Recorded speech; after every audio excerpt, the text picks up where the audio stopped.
Hello, friends. We have Shalu Sharma with us today. She is a life skills trainer. She's also a special educator, and she's been working in this field for the last 25 years. So let's listen to what she has to share with us.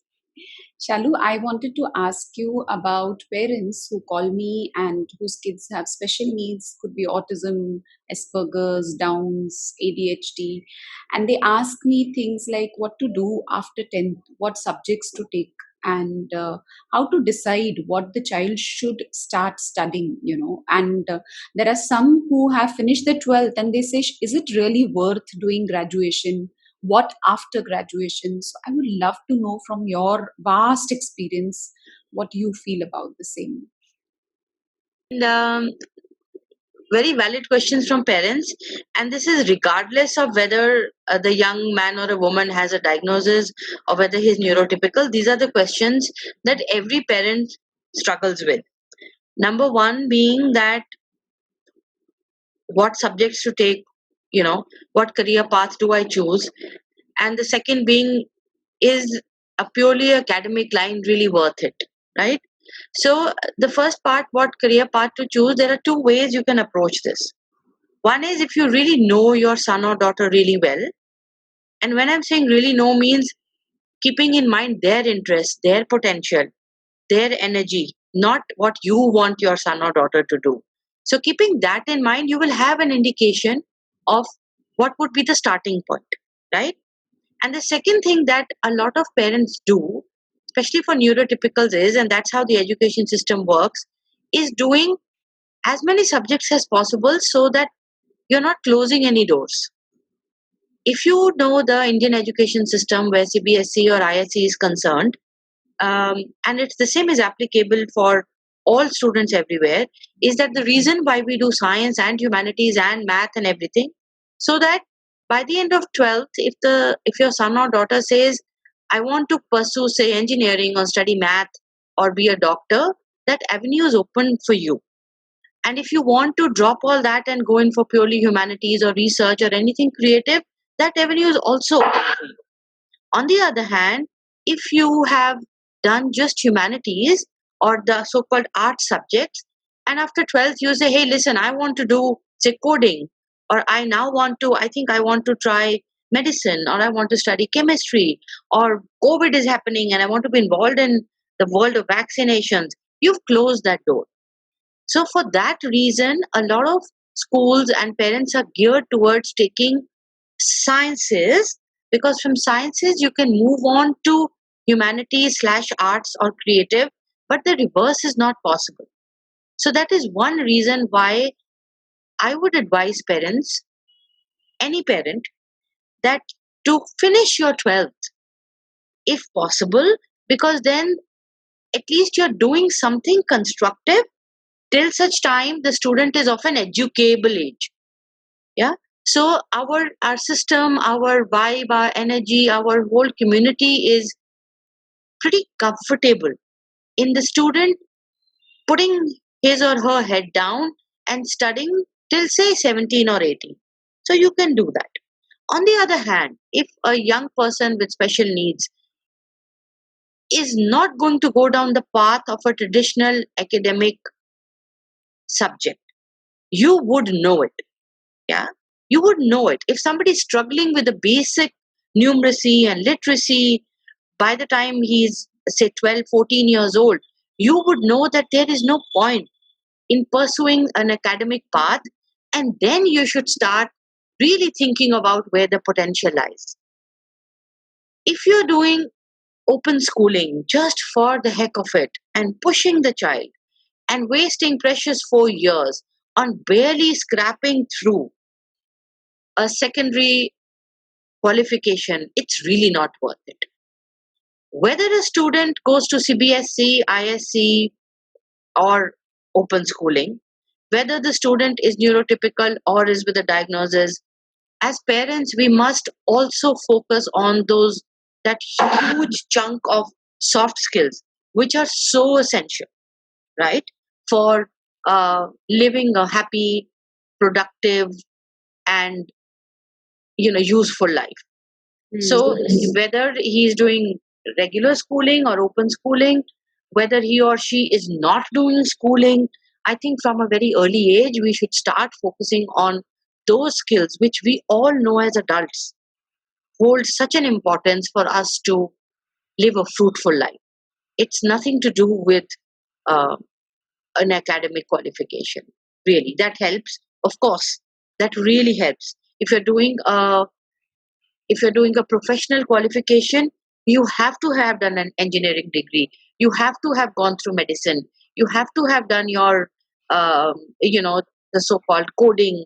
You have to have studied psychology or all the subjects. But those form just one part, right, of what we are going to be doing for the rest of our lives productively as adults.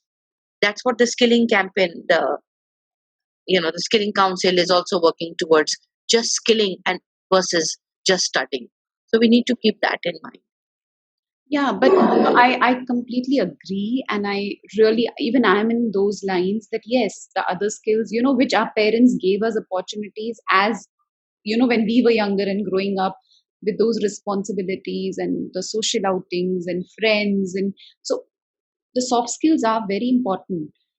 But what about parents whose kids have finished their 10th, who have finished their 12th, and they are confused? They're like, now what?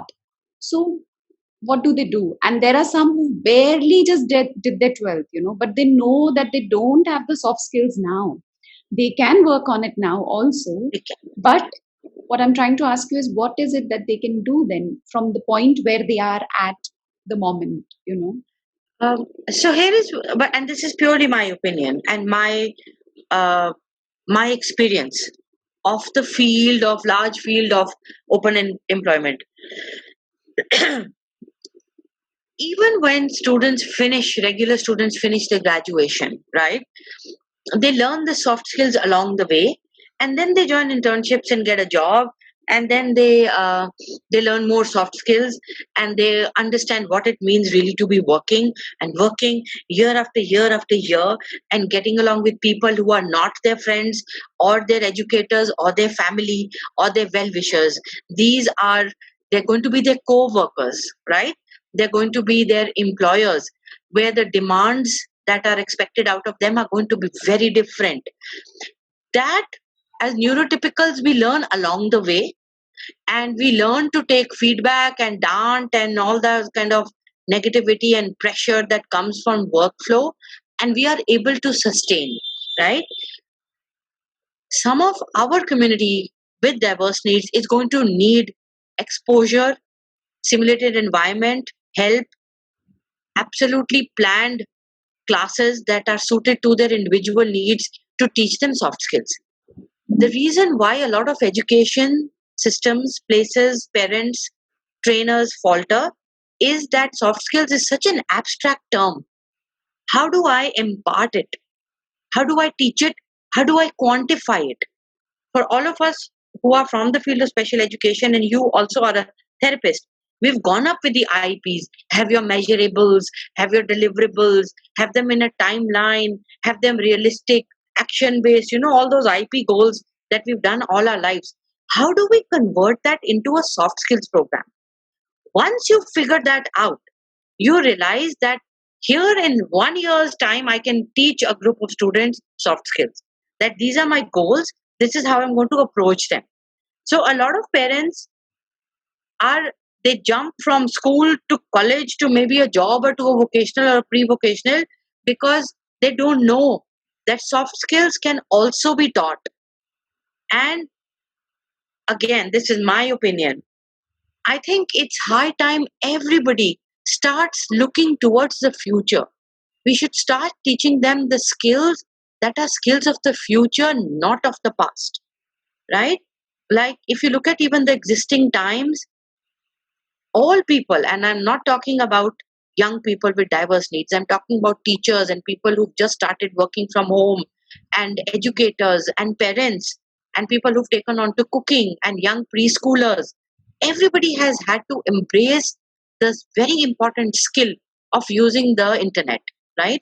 And using the computer, and understanding that the computer is a mean of teaching learning. So these are the kind of skills that we have to build in our soft skills curriculum, and there are courses available. Um, I've been doing it for many years. It's taken me some understanding of what the employer wants to be able to build a program. But I can assure you that in most of the places where I have been, my organization has been able to place people in jobs and internships. Nobody really asks for their 12th. If you have it, great. If you don't have it, but you exhibit all the other skills that allow you to learn and work and progress, that is good enough, right? If you have a 12th degree, fine, right? If you don't, but if you're able to come across as somebody who's going to be able to work productively, peacefully, within a group of people, it is fine. It's absolutely fine. But whether you're working home, whether you're doing, if you're starting a little entrepreneurship project from your home, whether you'll be making something with your hands, whether you'll be doing coding, whether you'll be going to a small office, whether you'll be going to a large office, traveling every day, you need those soft skills, regardless of the scale of the job or the space of the job or the kind of a job that you're doing. So I think parents really need to start appreciating that these are the skills we need to start teaching, and we need to start teaching now. We can't wait for college to be over, and then you have to start teaching it now. And no, sit back and think, what is it that has made the parents successful themselves? For all people who are CEOs and who are supervisors and are doing well, or moms who are cooking at home, or who are teaching, or are artists, it's not that core skill that you learned in college. It is a vast number of skills that you've learned along the way: the people skills, the social skills, the skills of resilience, the skills of research, the skills of empathy, the skills of marketing, the skills of having the correct vocabulary, the skills of taking feedback, the skills of understanding that sometimes the work is boring and you have to do it day in and day out, understanding what is going to get me money and what is not going to get me money. So, those are the skills that are unfortunately not taught in any school, and you better start teaching them soon. Otherwise, you are going to be hand holding your young man or woman for the rest of his or her life. You are never going to be able to let go. You haven't taught them, So, is that does that answer? Does that give an understanding? Yeah, it does. And I feel, I mean, I would just like to share my viewpoint in this with respect to the IEPs or whatever that was made. I mean, as an occupational therapist, it was always taught in the context of self help skills, providing opportunities so that they develop the skills that are needed. So I don't think they're skills of the future or skills of the past. They are the skills which are needed at the moment, Yeah. in the present, because if I'm Yes. able to do it successfully in the moment, the child has a good self-esteem which helps him in future again. So Absolutely. so what I understand from your answer is that if the child is at 10th or 12th or whatever, it's not so important on what he does, which is but an important part. The soft skills are important. My question still remains like a little, because see, if I'm an occupational therapist, that's what I'm doing now for the rest of my life, and I'm enjoying it, and that's why I feel fulfilled. Yeah. So, to make myself feel fulfilled, I do need the soft skills, but I need Yes. to know what is it that I want to do for the rest of my life. It could be baking, it could be cooking, it could Yes. be just doing clerical work, it Yes. could be making a YouTube video like what I'm doing right now. But Sure. what I'm trying to ask you is, how does one How do you know? yeah. I mean, there are aptitude tests and there Yeah. are things, but I just wanted if the people who are listening could get some idea on some tips by which they can choose. And soft skills are important, Yeah. definitely. Yeah. But how do they know, Okay. So, here is what I would suggest. Okay. Uh, it's very, it's difficult, I feel, but this is again my opinion, to be, no, I will backtrack. Most parents know what is it that their students, their young person do well, right? So if somebody really likes to cook, right? I need to keep that as a core skill and then think of what else can I do, right? So that core skill of cooking in my own kitchen has to be taken to the next level for it to be converted into a viable career. And I never talk about jobs. I don't use that word. I talk about career because I want them to progress. Okay. So you have to very consciously think of something in which your son and daughter can progress. That's what a career means. So you have to figure out that here is my son or my daughter, and she loves to cook. What is that? What is that path that cooking can take it to the next level so that it becomes first a vocation that will start paying her, that will sustain her, and then she can progress, and then she can reach a point where she starts contributing meaningfully to the rest of the society. So every skill has to be looked by a parent as what now. So my son loves to doodle. Yeah, fabulous, he's great in doodling. I want to take it to the next step. So he doodles. Can I introduce another medium of doodling? Can I teach him to listen to a brief about doodling and doodle for somebody else? Can he upload his doodles? Can he change the color of his doodles? Can he convert the doodle into a book cover? Can he start a website with doodles? Can he teach doodling? You understand? So you take that one core skill that you very clearly see your son or daughter doing, happy, contained, relaxed, engaged, and then you have to very smartly think, how do I convert it into a career path? I've seen a lot of parents just look at that skill in the safe space of their home. Yeah, they are not being able to take it to the next level. So my son likes to sing. He's a gifted singer, fantastic. Now you of course train him for singing. There are many organizations and universities that do online. Trinity has a great course on that. I'm sure the parents and you are already aware. So here is something that somebody does really well. He sings. How do I take it to the next level? How do I train myself to take decent recordings of him? How do I take him to somebody who can teach him to record? Can he make a cassette? Can he sing for somebody? Can somebody give him a brief? Have I taught him the skills to stand on stage and sing at people and smile at them rather than just singing? So you have to build in the skills. This is really helpful. This is exactly what I wanted to ask.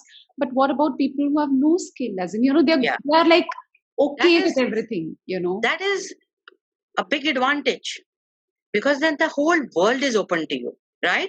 So personally, I feel, and I get the most parents who come to me have come with, my son can sing or dance or draw, right?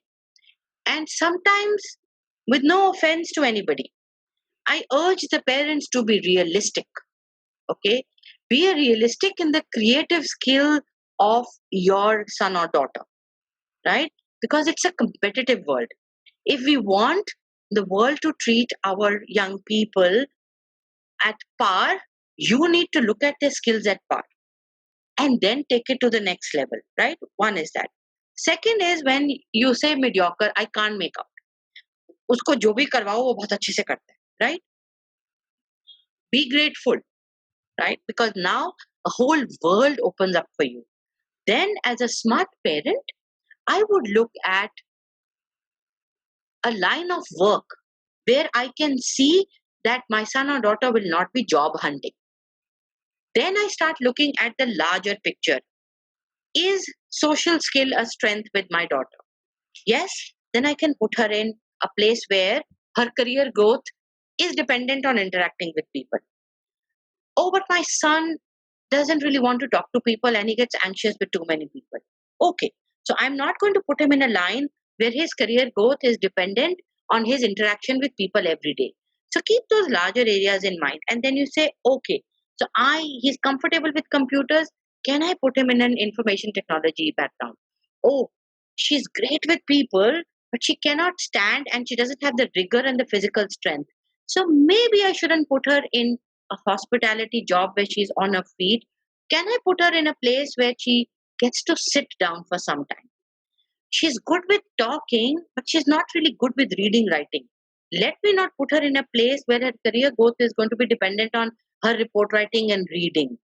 Oh, she's great with reading, writing, and typing, but she's conscious of her speech. So let me not put her in a place where she has to talk to people, but she can type. So you have to keep that in mind. Now with technology, there's a world of avenues that has opened up. So parents have to be smart and they have to look at jobs that are a plenty. So look at jobs where you're not hunting. Okay. So anything to do with computers, I push because there are plenty. Anything to do with retail, I push plenty. Anything to do with hospitality, plenty. But creativity is small. But you mix creativity with technology, becomes plenty, right? So if somebody is an artist, great. But can we go digital with it? Yeah. If you and I would have been having the same conversation 5 years back, I wouldn't be talking on the same lines. But things have changed, especially now. Things have changed. So, with due respect to everybody who does uh, things with their hand and making arts and crafts, if you've not been able to take it to the next level using technology, especially in these times of lockdown, you're stuck. Yeah. So, the one thing that we need to be prepared for is change. Change has happened and it's here forever. Are we ready? Are we ready?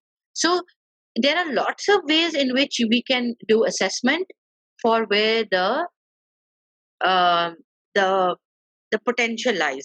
And within our organization, we do an assessment where it tells us whether, very clearly, whether the person can work indoors, outdoor, in a caring, giving, or in with machines, with tools, with computers, in a small space, in a large space. So it gives that. We do have assessments for that. And these assessments are not written or numerical or with numbers or words. These are to do with picture. They are picture tests. So there are tests that give you at least one step. Oh, I didn't realize that my son or daughter loves to be with animals outdoors. So it just gives you a new insight into what you can pursue. So there Yeah. are tests. There are tests.